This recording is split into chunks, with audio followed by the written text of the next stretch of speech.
ត្រកាយបងតែងគំនាបបងឈ្មោះជាជាប្លូនឈ្មោះស្រីខ្មៅចាប់ផងអូនដេញទុនដាំក្របៅចាប់ណាស្រីហើយចាប់នៅរៀមអាយ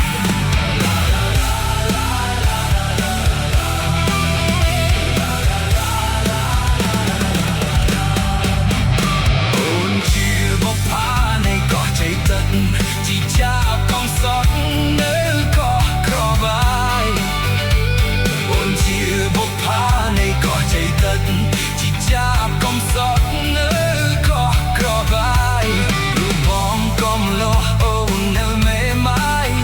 ខ្មៅអើយកុំស្ដាយឆ្លងព្រែកពីអ្នក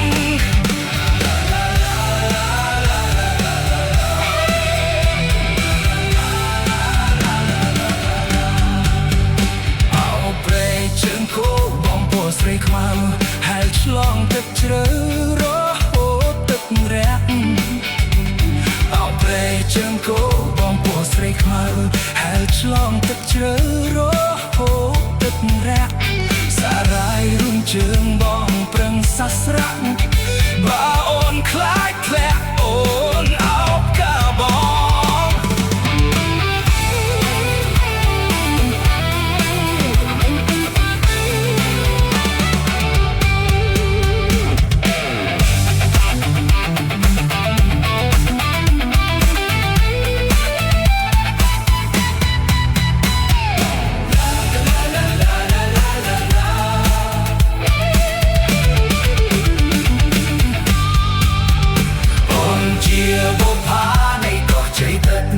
ជីចាប់កំសត់នៅ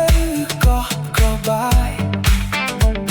អូនជាបុប្ផានៃកោះជ័យទឹកជីចាប់កំសត់នៅកោះក្របាយរូបបងកំលោះអូននៅមេម៉ាយខ្មៅអើយកុំស្ដាយឆ្លងព្រែកពីអ្នក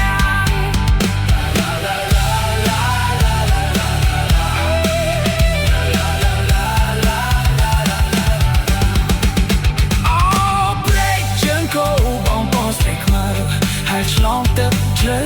រហូតទឹករាក់អោព្រែកជើងគោបងពោះស្រីខ្មៅហើយឆ្លងទឹកជ្រៅរហូតទឹករាក់សារាយរំជើងបងប្រឹងសាស្រាក់បើអូនខ្លាចធ្លាក់អូនអោ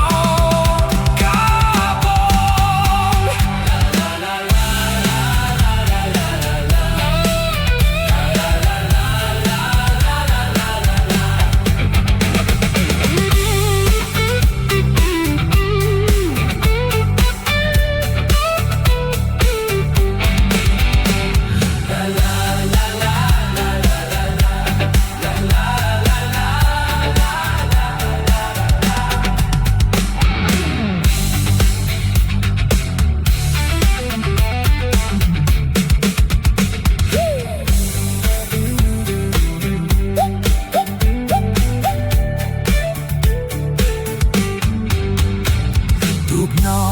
មួយឲ្យដាក់មក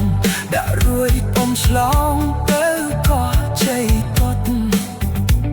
ទូកណោទួតមួយឲ្យដាក់មកដាក់រួយអ៊ំឆ្លងទៅកោះជ័យទឹកអូននំគេបងបងខំអ៊ំស្កិតដល់កោះត្រែងស្ងាត់អូនពួនក្នុងស្មៅទូកណោទួតមួយឲ្យដាក់មកដាក់រួចអ៊ំឆ្លងទៅកោះជ័យទឹកទូកណោតូចមួយឲ្យដាក់មកដាក់រួចអ៊ំឆ្លងទៅ